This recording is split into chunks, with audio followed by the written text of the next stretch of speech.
কি গো মা, কারণ নেই? কারণ যদি না থাকতো আমার মহাপ্রভু 24 বছর বয়সে ঘর সংসার স্ত্রী পুত্র সবকিছু পরিত্যাগ করে বৈষ্ণবের পথে নাম লিখেছিলেন। কিসের জন্য?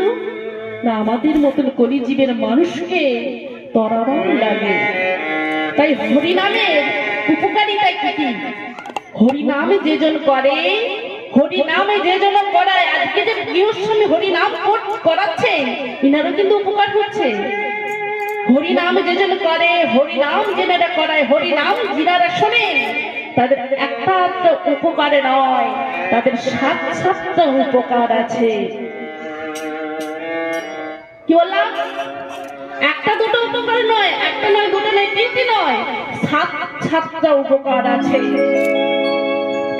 এই যে আমি 7টা উপকারের কথাটা বলছি বাবা, এটা কিন্তু আমার কোনো বানানো কথা নয়, এটা স্বয়ং শ্রী চৈতন্য মহাপ্রভু মুখশ্রীত বাণী।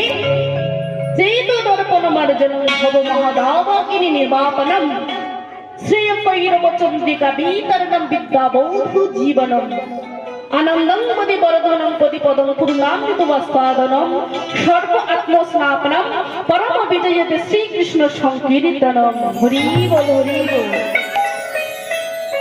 এই যে 7টা উপকার, এই যে 7 উপকার আমার শ্রী চৈতন্য মহাপ্রভু বললেন, হে কলিজীব, হে কলিভক্ত জীব, তোমরা সংসার জীবী, তোমরা সংসারের মধ্যে আবদ্ধ হয়ে আছো, তোমরা তো 7টা উপকার করতে পারবে না, কিন্তু আমি তোমাদেরকে কথা দিচ্ছি এই 7টা উপকারের মধ্যে প্রথম উপকারটা কেউ যদি করতে পারে সে আমার চরণ পাবেই পাবে। নিতাই গৌর হরি বল, হরি বল, হরি বল, হরি বল।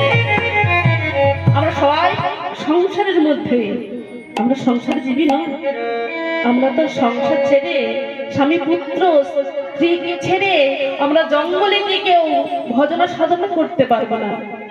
হৃদয় গৌর হরি হর।